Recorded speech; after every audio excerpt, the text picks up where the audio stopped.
Hello friends, स्वागत है आप सभी का आपके अपने यूट्यूब चैनल लर्निंग नीट पर। और जैसा कि आपको पता है कि एक एक्स्ट्रा क्लास मैंने आपकी स्टार्ट की है, जिसमें यहाँ पे हम देखते हैं ईवीएस और मैथ्स के क्वेश्चंस। टाइमिंग मैंने आज से थोड़ी चेंज कर दी है, क्योंकि 2 दिन में मैंने नोटिस किया कि दोपहर को 3 बजे लोग ज्वाइन नहीं कर पाते हैं, बहुत ही कम लर्नर्स ज्वाइन कर पाते हैं। तो आपकी सुविधा को देखते हुए टाइमिंग में थोड़ा सा बदलाव कर दिया है। और चलिए स्टार्ट करेंगे सेशन। पहले फटाफट से ईवीएस के क्वेश्चन देखते चलेंगे और उसके बाद हम मैथ सॉल्व करेंगे। जितने भी लोग जुड़ चुके हैं रिप्लाई करने के लिए रेडी हो जाइए। तो आज का जो पहला प्रश्न है, ए और बी भाई हैं, सी और डी बहनें हैं। तो ए का बेटा डी का भाई है, तो बताइए कि बी का सी से क्या सा रिश्ता है। पिता का, भाई का, दादा का या चाचा का? गेस करिए फटाफट से। चलिए मैं करती हूँ इसको। देखिए, ए और बी जो है ये आपस में भाई भाई हैं। और यहाँ पे ए का बेटा की बात हो रही है, ए के बेटे की। तो ए का जो भी बेटा होगा, ठीक है, बेटा, ठीक है, ये ए का जो बेटा होगा वो बी का क्या होगा, भतीजा होगा ना। मतलब बी जो है, क्योंकि हमें रिश्ता बी से बताना पड़ेगा आगे चल के, इसलिए हम बी को भी लेते चल रहे हैं। तो ये बी जो है वो इस बेटे का क्या है, चाचा है। इतना क्लियर? बी इस बेटे का चाचा है। अब ये जो बेटा है वो सी और डी जो कि आपस में बहनें हैं, इनमें से, सॉरी, सी और डी जो आपस में बहनें हैं, ये बेटा डी का भाई है। अब अगर डी का भाई है और सी उसकी बहन है बी डी की, तो ये सी का भी तो भाई ही हुआ ना। हुआ कि नहीं हुआ? तो कुल मिला के जो ये बेटा है ये सी का भाई है। तो अब ये दोनों क्योंकि अब आपस में भाई भाई हो गए, सॉरी भाई बहन हो गए हैं, तो जाहिर सी बात है कि जो इस भाई का चाचा होगा, यानी बेटे का जो चाचा होगा, वही तो उस बहन का भी चाचा होगा। मतलब आप हैं, आपकी बहन है, तो जो आपके चाचा होंगे वही तो आपकी बहन के भी चाचा होंगे। तो बी का सी से क्या रिश्ता होना चाहिए? चाचा का ही होना चाहिए, चाचा भतीजी का होना चाहिए। तो ऑप्शन नंबर डी सही हो जाता है। और इसका बहुत अच्छा एक तरीका ये भी होता है सॉल्व करने का, जैसे पर्सनली मैं करती हूँ एग्जाम्स में। ये सारा सब कुछ बनाना नहीं, अपने आप को मान लिया, फिर अपने भाई को मान लिया, फिर अपने जिसके जो जो रिश्ता इसमें बताते जाए उसी उसी को जोड़ते जाइए, है ना, उन्हीं उन्हीं के नाम सोच के, तो बिल्कुल करेक्ट आंसर आ जाता है। चलिए देखेंगे अभी नेक्स्ट क्वेश्चन। पेप्सिन होता है क्या? हार्मोन, विटामिन, एंजाइम, पोषक पदार्थ। तो पेप्सिन एक एंजाइम होता है। ऑप्शन नंबर सी यहाँ पे करेक्ट आंसर हो गया। किनके अणु प्रोटीन अणुओं के पाचन के अंतिम उत्पाद और इनकी संरचनात्मक इकाइयाँ होते हैं, अर्थात लंबी श्रृंखलाओं में जुड़ जुड़कर बहुलकीकरण प्रोटीन अणु बनाते हैं? एमिनो एसिड, प्यूरीन्स, शर्कराएं या फिर वसीय अम्ल? और यहाँ पे एमिनो एसिड जो इसका करेक्ट आंसर होगा, ऑप्शन नंबर ए हो जाता है। ऊन प्राप्त होती है किससे? भेड़, ऊंट और याक के बाल से, भेड़, शेर एवं ऊंट के बाल से, ऊंट, हाथी और खरगोश के बाल से, गाय, बकरी एवं भेड़ के बाल से?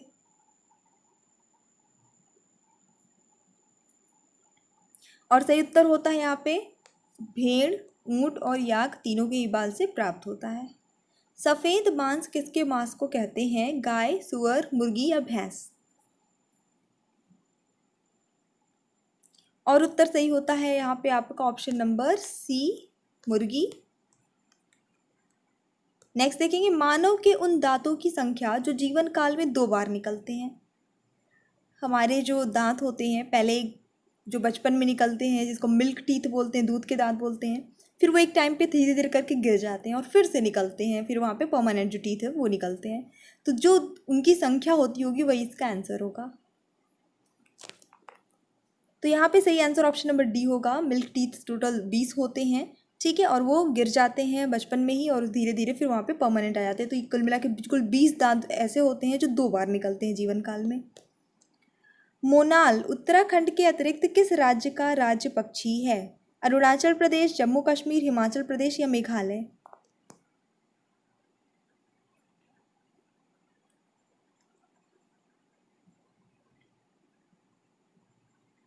एंड इसके लिए जो करेक्ट आंसर है वो हिमाचल प्रदेश हो जाता है। अगला देख लेते हैं। एक कोशिकीय जीव यानी यूनिसेल्युलर ऑर्गेनिज्म जो होते हैं, उम्र के साथ पुनरुद्भवन की क्षमता घटती जाती है इनमें, पुनरुद्भवन की अद्भुत क्षमता होती है, पुनरुद्भवन नहीं होता है, या फिर इनमें से कोई नहीं? जो एक सिंगल सेल से बने होते हैं। सो यहाँ पे जो करेक्ट आंसर है वो उसमें पुनरुद्भवन नहीं होता है, रिकंस्ट्रक्शन नहीं होता है उनका। मृतोपजीवी अपना पोषण प्राप्त करते हैं किससे? हरे पौधों से निर्मित खाद्य पदार्थों से, मृत एवं सड़े गले पदार्थों से, अन्य जीव जंतुओं एवं पौधों से, या इनमें से कोई नहीं।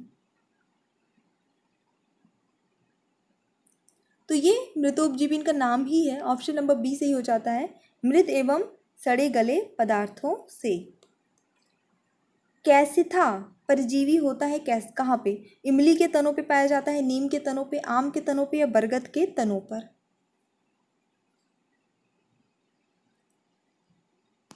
एंड आंसर यहाँ पे जो करेक्ट होगा वो आपका हो जाता है ऑप्शन नंबर बी, नीम के तनों पे। बढ़ेंगे हमारे अगले प्रश्न की ओर, जो कि अब मैथ्स से है, तो इसमें थोड़ा सॉल्व भी करते चलना है, करिएगा। पहला प्रश्न आसान है। 2424 में 2 के स्थानीय मानों का योगफल क्या होगा?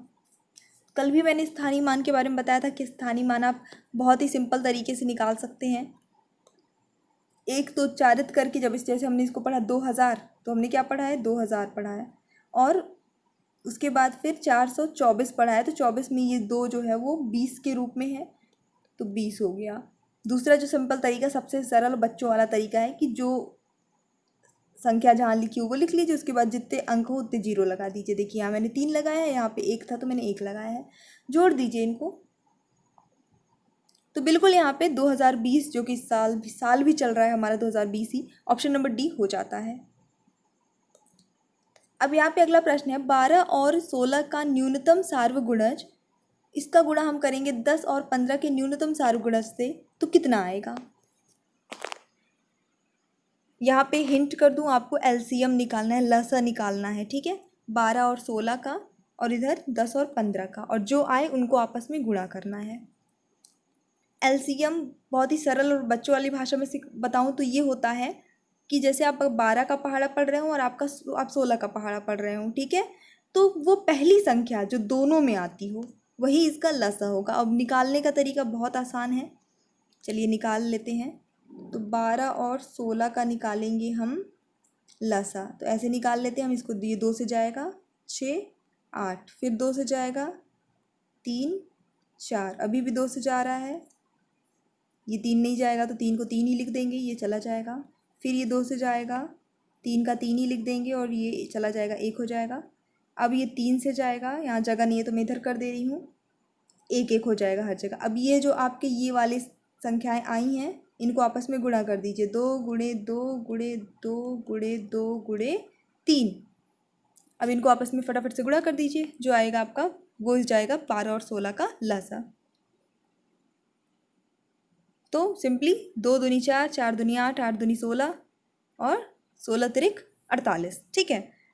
तो यहाँ पे आपका इसका जो आएगा लसा वो हो जाएगा 48। आई थिंक सभी लोग सॉल्व कर चुके होंगे, लेकिन कल एक कमेंट आया था कि पूरा करके दिखाया करिए, ताकि जिनकी मैथ वीक है उनको हो जाए ठीक, उनका हो जाए, इस वजह से करके दिखा रही हूँ। ऐसे ही आप 10 और 15 का निकाल लीजिए, तो 10 और 15 दोनों का आप जब पढ़ेंगे पहाड़ा, पहली संख्या जो दोनों में आ जाए, तो 10 तिरिक 30 आता है और 15 दूनी 30 आता है, ठीक है?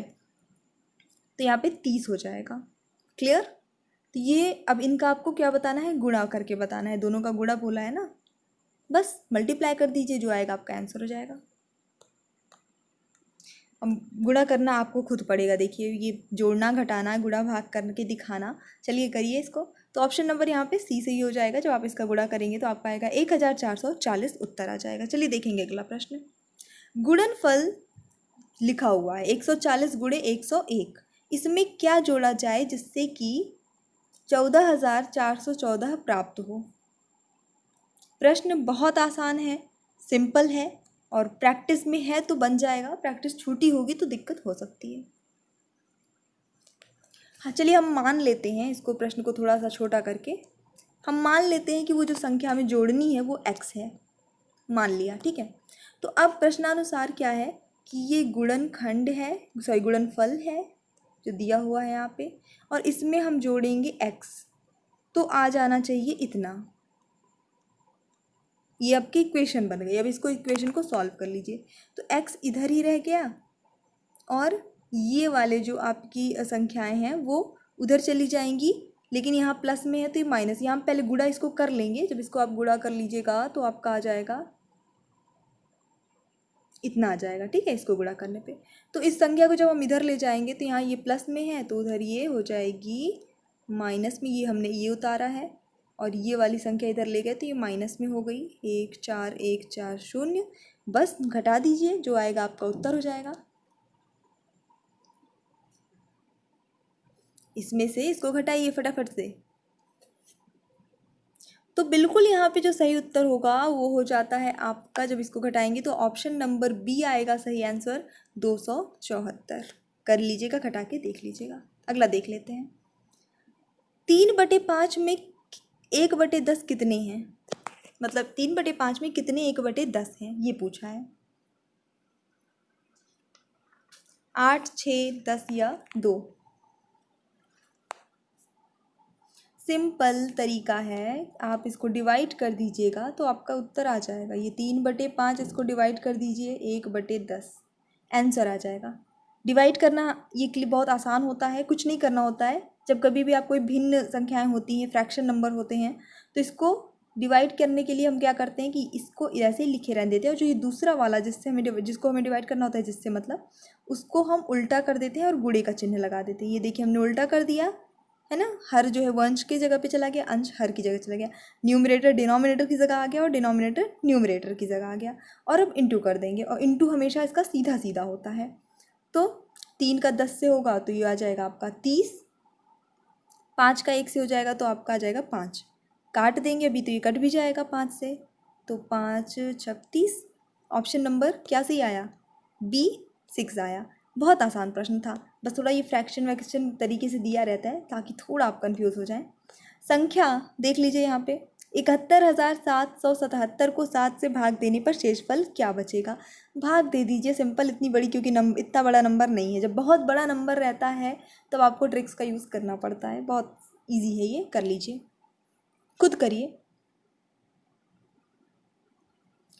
ऐसे ही भाग दे दीजिए आप, चाहे ऐसे अपॉन में 7 लगा के ऐसे से काट काट के कर लीजिए, और नहीं उतना भी नहीं करना है और इजी में करना है, या फिर उसमें भी आप कंफर्टेबल नहीं है तो ये थोड़ा सा बच्चों वाले तरीके से लिख लिया करिए, फास्ट हो जाएगा। अब भाग दे दीजिए, एक बार जाएगा तो 7 चला जाएगा, फिर आप 1 उतारेंगे 0 आएगा, ये 7 उतारेंगे, ठीक है, फिर आप क्या करेंगे, यहाँ पे 2 लिखेंगे 14 आएगा, बचा कितना, यहाँ जगह नहीं तो मैं बगल में लिख रही हूँ, ठीक है, बचेगा 3, फिर ये वाला आप 7 उतार दीजिएगा, 37 हो जाएगा। फिर करेंगे तो 5 बार जाएगा 35, और 35 घटाएंगे तो फिर यहाँ पे 2 बच जाएगा, फिर ये वाला 7 उतारेंगे तो 27 हो गया। अब फिर जब 7 जाएगा 3 बार 21 हो जाएगा, और बचेगा कितना, 6 बचेगा। अब यहाँ पे कुछ भी नहीं है उतारने के लिए, तो 6 जो आपका है शेष बच गया। बिल्कुल बच्चों की तरह आपने डिवाइड किया, फिर भी आपका आंसर सही आया, ऑप्शन नंबर डी हो जाएगा 6। फास्ट हो गया, कोई कन्फ्यूज़न नहीं, अच्छा था। तो ये हमारा छोटा सा सेशन था कि अभी देखते हैं और क्वेश्चन है क्या। ओके सॉरी, एक क्वेश्चन और है। 1/4 को निरूपित करने का कौन सा तरीका गलत है। ऑप्शंस दिए हैं, देखिए 1/4 को कौन सा तरीके से नहीं दर्शाया जाए, मतलब दर्शाना गलत होगा। अब आप सब में देख रहे हैं कि सब में 4 जो है खंड बने हैं, 4 पार्ट बने हैं और 1 को रंगा गया है तो सब 1/4, लेकिन एक तरीका जो है वो गलत है। देखिए जब कभी भी हम 1/4 लिखते हैं तो मतलब 4 बराबर भाग हैं, उसमें से 4 बराबर भाग हैं, ऐसा नहीं कोई कम है कोई ज़्यादा है। हम यहाँ देख रहे हैं ये सब बराबर भाग हैं, लेकिन यहाँ ये बड़ा भाग है, ये छोटा छोटा भाग है। मतलब मान लीजिए ये कोई मिठाई है, ये कोई केक है, और आप इसको किसी को ऐसे कट के 4 लोगों को बांटेंगे तो जिसको कम मिला है तो वो तो बेचारा नाराज़ हो जाएगा, मतलब नाराज़ क्या हो जाएगा, गुस्सा हो जाएगा, वो केक आपके फेस पे लगा देगा, ऐसा कुछ है ना। तो ये गलत तरीका है, आपको 4 जगह बांटना है तो ये बराबर बराबर बांटिए, ऐसे नहीं बांट चलेगा, ठीक है। तो ये आपका सही आंसर ऑप्शन नंबर बी हो जाता है। और क्वेश्चंस हैं, निम्नलिखित में से कौन सा सही नहीं है।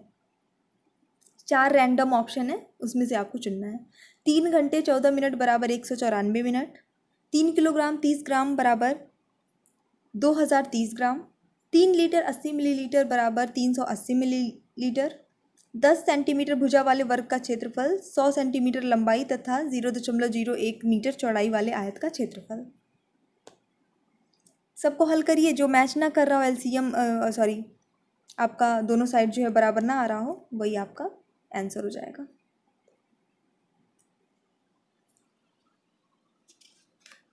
ऑल राइट, तो चलिए अब इसको देख लेते हैं हम लोग, इसका करेक्ट आंसर क्या हो जाएगा। तो इसमें जो है आपका ऑप्शन नंबर जो है वो सी गलत होगा, क्योंकि 1 लीटर में 1000 मिलीलीटर होगा, तो 3 लीटर में 300 मिलीलीटर थोड़ी होगा, 3000 होगा ना। तो यही वाला आपका ऑप्शन जो है गलत है, बाकी सारे सही हैं। ओके, ख़त्म हो गए क्वेश्चन आज के। तो यस, ये हमारा छोटा सा सेशन, एक बार लाइक कर दीजिएगा, चैनल पे न्यू है तो सब्सक्राइब कर लीजिएगा। बाकी एक शाम को 5 बजे क्लास चली रही है आपकी सीटेट एमपीटेट के लिए। So thanks for watching, keep studying and bye bye.